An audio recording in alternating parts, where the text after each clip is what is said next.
Hello and welcome to Love My Poland. Today I'm going to be covering 10 things that I think Americans may not like about life in Poland if they ever choose to spend any amount of time here.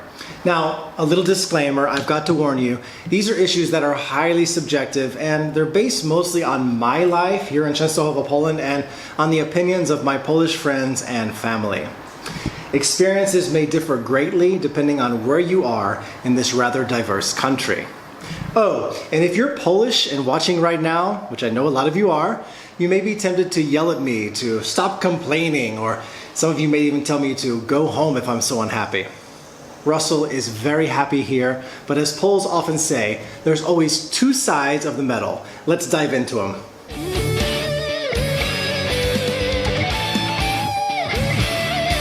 Number one, we've got to start with the Polish language. If you grew up learning Spanish or French in high school, you might think, I know a thing or two about foreign languages. I mean, how hard can learning Polish really be?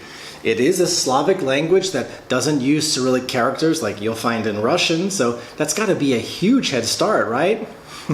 Well, according to Babbel.com, Polish is the third hardest language for English speakers to learn, just after Mandarin Chinese and Arabic. And you know, Polish is so deceiving because the pronunciation is rather straightforward. What you see, once you've learned those phonetic sounds, once you see in a word is how you pronounce it every time. It's the grammar that's the biggest pain in the behind. If you've watched any of my episodes, you know that I love Poland. My relationship, though, with Polish has been, how can we say it, pretty turbulent over the years. Many other Americans and English native speakers I've met here share my feelings. Get prepared for a battle with Polish. For the second point, this is the touchiest topic on my list today, but any Pole will tell you that the Polish brand of jealousy is a major problem here, and in my view, it's even like a cancer to this nation. The fact is, you will meet very few people in this country who are truly happy to hear about your individual successes. Let me give you two quick examples to prove my point. First of all, I have a wealthy student who recently imported a brand new white convertible Ford Mustang with the biggest engine. He had all the bells and whistles in it. It was his dream since he was young to have a real American muscle car, a Mustang. And you know, I expected to see him pull up in it for class the next day, and I thought, hey, maybe I'll even get a ride. But instead, he arrived at school in his work truck. When I asked him, where the car was, he told me that he planned to keep it in the garage for a few weeks before actually driving it. The reason why might surprise you. His neighbors could become viciously jealous, and he wanted to let the news sort of slowly seep in. Seriously. And listen to this. Back in 2008, I had the opportunity to buy another school, to make my school even bigger by buying the school from one of my employers who was a well-respected teacher here. And, I think that he had a midlife crisis. He had a great school, 200 students enrolled, and he wanted to move over to Wrocław and reinvent his life.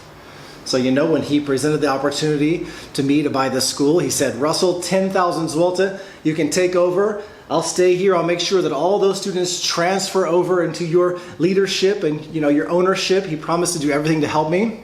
But the night that we sat down to look over the contract and to kind of orally agree on everything, I told him something really silly. I said, 10,000 zloty is not a bad price.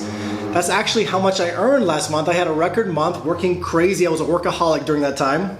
I said, that's how much I earned last month. He looked at me. He had the strangest expression on his face of disgust and disappointment. He abruptly ended the meeting, and I received an email, not kidding, 2 hours later that night, saying the deal was off. And in the email, he sternly warned me not to contact any of his students, and I never heard from that man again. Living in Poland has taught me to keep my mouth shut about anything having to do with success or money. And I've had to learn that the hard way. And I've had to pretend that things aren't so bright in life when I'm asked how I'm doing in Poland. Trust me, when you are asked how you're doing here, avoid too much expression. Watch me. Just say, I'm all right, not much is new, life's okay. And stop right there. This American fake enthusiasm, this subtle bragging that we do, it doesn't fly here, and it will not win you many friends.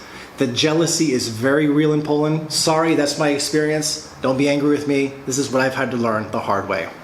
For the third point, if you're one of those over-the-top festive people, you've got to be aware that some holidays and other celebrations don't have the same pomp or pizzazz in Poland like they do in the USA. The first that come to mind are Christmas, Easter, Valentine's, and Halloween.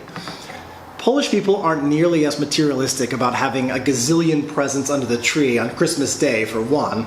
Valentine's is becoming a slightly bigger deal every year, but it's still not even close to the way it is in the USA. Easter in Poland has its own unique customs, and Easter egg hunts with a big silly bunny hopping around, they are not staple features here. And really be careful with Halloween. I cannot tell you how many times I've seen people here shake their heads in disgust, claiming that it's pagan and it's a satanic celebration. Some Baptists feel the same way back in Alabama. There are even rumors a few years ago that the Polish government considered banning Halloween altogether. Traditionally, Poles are a lot more focused during this time on the solemn All Hallows Day or All Saints Day, where they visit cemeteries and they pray for their loved ones who have departed. Number 4 is an easy one. If walking is not your thing, Poland just isn't for you. Despite having plenty of options for public transport, you're still going to need to get around from place to place on foot. Polish cities, like most European cities, are not laid out for doing everything by car and having the luxury of lots of available parking places at your disposal. The city centers are tight and often crowded. It really makes car travel a real headache. If you want to really see Gdańsk or Kraków or the Old Town in Warsaw, for instance, you will have to move your body. Sad information, but so true. Point 5, I've been running my own company for 14 years now. You do have high taxes in Poland. The VAT tax is 23%, and all business owners are obligated to pay social insurance, which includes your medical insurance and your retirement. For my family, I pay 1,500 zlotys per month, and that's around $400. But that's not the shocking part. Many countries in Europe are infamous for their high tax rates. It is the attitude of the tax and social insurance departments here that I think you just might find frustrating. These agencies as a whole, they take on a sort of antagonistic approach, and it's really off-putting. You get the feeling, as a business owner, that you're assumed guilty of something, you don't know what, until you prove otherwise. Here's a great example. Just last week, I was summoned to the tax office, not far from my office, to explain why I'm receiving money from Google Ireland. Google Ireland is the division responsible for paying me for the commercials, those annoying commercials you see on my YouTube channel. Love my Poland.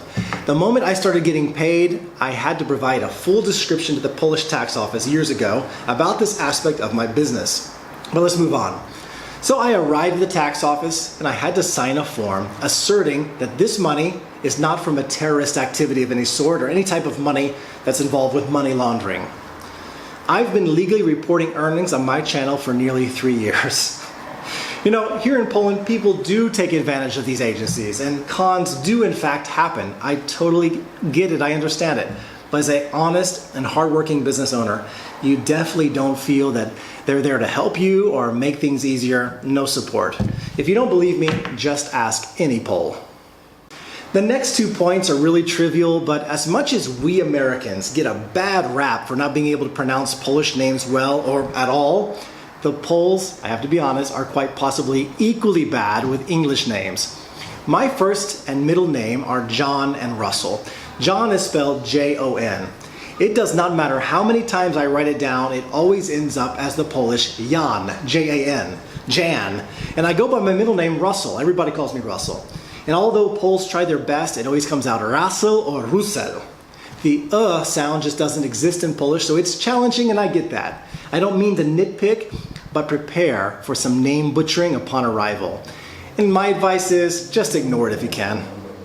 Here's another one in the trivial department for point 7, but if you're used to getting large plates of food served to you, I'm talking Chili's, Outback Steakhouse, Olive Garden for comparison purposes, you're going to be sad to hear the portions are considerably smaller in restaurants in Poland.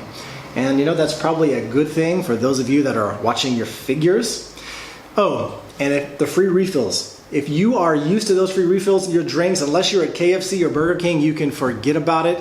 If you want a refill, you have to buy the next bottle of whatever it was you were drinking, and yes, that includes water. There's no free water option, and ice is available, but you'll have to request it first. Number 8, as I've already mentioned, I founded an English school in Częstochowa with translation and proofreading services back in 2007.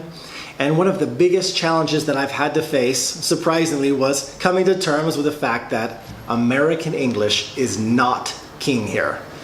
I'm an American who loves America, and I adore my American English. But the majority of Polish people prefer British English. If you'd like to have classes preparing high schoolers to pass their graduation test, their Polish equivalent of the SAT, it's called matura here, you'll have to adopt British English terms and grammar. Heck, I've been teaching so long that now I even use British words without realizing it. Baby diapers have become nappies, apartments have become flats, sidewalks have become pavements, and the word for my last name, I say now surname. It just happens over time. From time to time, I'll see advertising here in Poland, American English with an American native speaker. And I just think to myself, good luck on that one. British English reigns supreme here. The faster you accept that, the better for you.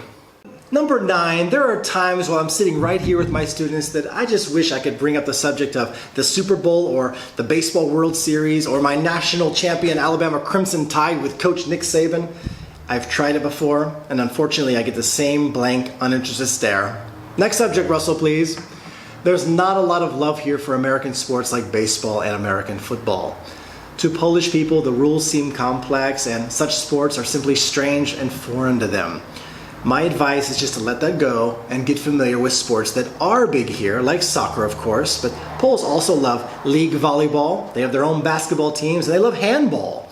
And you cannot forget about the speedway motorcycle races. I got to attend that. That's fun. I recommend it to everyone. For our 10th and final point today, let me talk about salaries for a moment. In my city of Częstochowa, earning 3,000 zlotys per month, or about $800 a month, it's a relatively good salary. Salaries differ in Poland depending on the city in which you live, but they are far away from American salaries.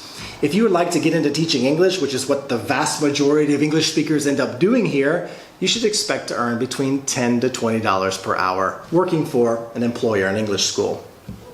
So if you did a full load of classes, let's say 25 hours per week at $15 per hour, you're looking at around $1,500 per month, and that's a rather respectable salary here. Gasoline, though, hovers at around $6 to $7 a gallon. I know in America we aren't too far away from that price nowadays, but when you earn a Polish salary, gas seems astronomically high. The good news is that a reasonable apartment rental in my city goes for around $350 to $500 per month, so it helps kind of balance things out a bit. Well, there it is. Those are 10 of the major issues you might likely face living here. Not sure if that's going to be a problem for you or not. I am curious to see the feedback I get in the response today. Please let me know in the comment section what you thought about my 10 points. I hope you found the video interesting, and I hope I didn't offend anybody out there. I just want to say thanks for watching, and if you haven't subscribed, go ahead and do so. Click the button right around here so you don't miss out on future episodes. Thank you, and see you in the next one.